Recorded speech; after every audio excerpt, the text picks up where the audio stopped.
Bonjour et bienvenue à vous qui m'écoutez sur Mythical. Il était une fois, la chaîne de mythes, de contes et de légendes du monde. Alors je vous invite à vous abonner et à appuyer sur la cloche de notification. Je remercie déjà bien les premiers abonnés. Bon, la chaîne est toute nouvelle, elle a que quelques jours et j'ai déjà des abonnés fidèles et je salue, allez, je ne veux pas donner des noms, mais je salue déjà ceux qui me font des retours. Et j'invite les autres, si vous découvrez Mythical, il était une fois, pour vous abonner et appuyer sur la cloche de notification pour suivre au quotidien Yawar Pampa en ce moment, cette terre de sang de l'auteur Edgar Sandoval Yugar de Oruro en Bolivie, une légende que j'ai découverte lors de mon 3e voyage dans ce pays en 2017. Alors, nous avons laissé notre héros Alberto Garcia Carrero devant une vision d'horreur. La lutte de Santusa fut vaine. Avant de perdre conscience, je pus voir comment le monstre, le Yawar Simi, cette bouche de sang, la déchira en morceaux et la mangea dans une orgie obscène de chair et de sang. Pendant que j'étais au paroxysme de la terreur, criant pour essayer de me sauver, je pus voir les hommes du village qui couraient, armés de leurs outils pour tenter de secourir Santusa. Ensuite, je me laissai aller au milieu des cris et des cris de douleur. Entrons, si vous le voulez bien, dans le 9e épisode de ce monde de légendes ténébreux, de cette terre perdue de Yawar Pampa, dans cet inconscient collectif qui appartient à chacun d'entre nous, une terre de légendes, d'esprits et de démons, de damnés et de prisonniers, une terre où l'on entre, mais nous, on ne sort pas. Chapitre 9, la Katikiti, la femme sans tête.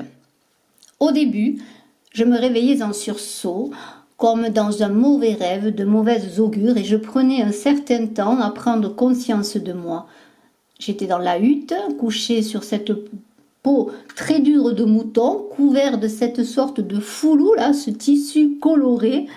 Je supposais que tout ce qui m'était arrivé était un rêve. Après quelques heures, le Jilakata, le chef du village, frappa à ma porte et je dus contrôler mes larmes devant lui. À son entrée, il me demanda pourquoi je n'étais pas allée travailler. Je lui répondis que je ne quitterais plus jamais la maison et que j'y attendrais la mort. « Si vous ne travaillez pas, vous ne mangerez pas, » répondit-il d'un air bourru. « Alors je vais mourir de faim, dis-je. »« Kanka, espèce de fou, » me répondit-il. « On ne peut pas mourir dans cette Nakaska Pampa, cette terre maudite. Tout seul, tu vas souffrir davantage. »« Cela n'a pas d'importance. Je sais que tu es ému par ce qui est arrivé à la Santusa. Mais il faut travailler, sinon nous subirons tous ensemble encore plus. Je vous ai dit que je ne m'en soucie pas, je ne sortirai plus de cette maison. Faites ce que vous voulez. Il partit sans même me regarder, alors je retournai me coucher sur le lit de paille où je commençais à rationaliser bêtement en pensant à l'impossibilité de l'immortalité parce que ce qui m'arrivait était pure folie. Jamais auparavant je n'avais pensé à la mort. Cela n'avait pas été nécessaire. J'étais jeune et j'avais beaucoup à vivre, autant à faire. J'avais toute la vie à venir. Maintenant, je me débattais en souffrance inimaginable et l'agonie à chaque instant était partout autour de moi. Peu à peu, la mort de mes propres mains se présentait comme une solution possible aux terribles tourments que j'avais à supporter. Plus j'y pensais, plus cela apparaissait un chemin logique. Je passais un moment, le regard perdu dans l'espace, jusqu'à ce qu'une fin dans la souffrance finisse à vaincre la peur naturelle de la mort, et je choisir de fuir tout cela avec ma mort. Mais comment? Je savais que si je ne mangeais ni ne buvais pendant quelques jours, je mourrais sans remède à une agonie insupportable. Aussi, je décidai de mettre fin à ma vie rapidement. Je cherchai le couteau, je m'assis sur le cuir de lama et avec un mouvement brutal, sans réfléchir, je me coupais les veines. Je sentis immédiatement une chaleur qui envahit mon corps, une douleur inconnue s'empara de moi. Je ne pouvais endurer davantage et je tombai inconscient. Au réveil, je me retrouvai dans un état anémique. J'avais perdu presque tout mon sang et j'étais presque mort, mais inexplicablement encore en vie. J'étais très faible et avec une forte douleur dans le poignet. Le sol était baigné de tout le sang de mon corps, mais je n'étais pas mort. J'avais seulement une terrible douleur et j'avais faim, très faim. Ma vision était floue, mais je ne pouvais voir sur la table une assiette de nourriture que quelqu'un m'avait laissée. Malheureusement, de par ma faiblesse, mes mouvements étaient extrêmement difficiles et ce qui était à 1 ou 2 mètres de distance devenait le plus long voyage de ma vie. Depuis ma couchette de fortune, je tombais sur le sol. Très lentement, je tentais de m'asseoir et je rampais sur le sol, mais à chaque avancée, c'était un abîme insondable de douleur.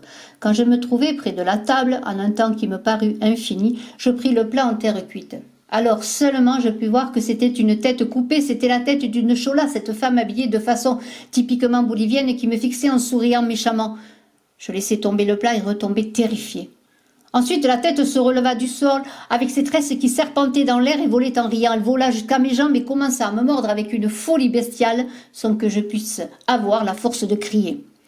Anselmo accourut à mon secours accompagné de 2 villageois armés de bâtons qui chancèrent la tête coupée de coups, mais sans être mordus à plusieurs reprises. Quand la Katikati, cette femme sans tête, fut défaite, elle vola rapidement hors de la maison en donnant un cri terrifiant. Le cri pouvait faire croire à des centaines de femmes qui hurlaient à l'unisson.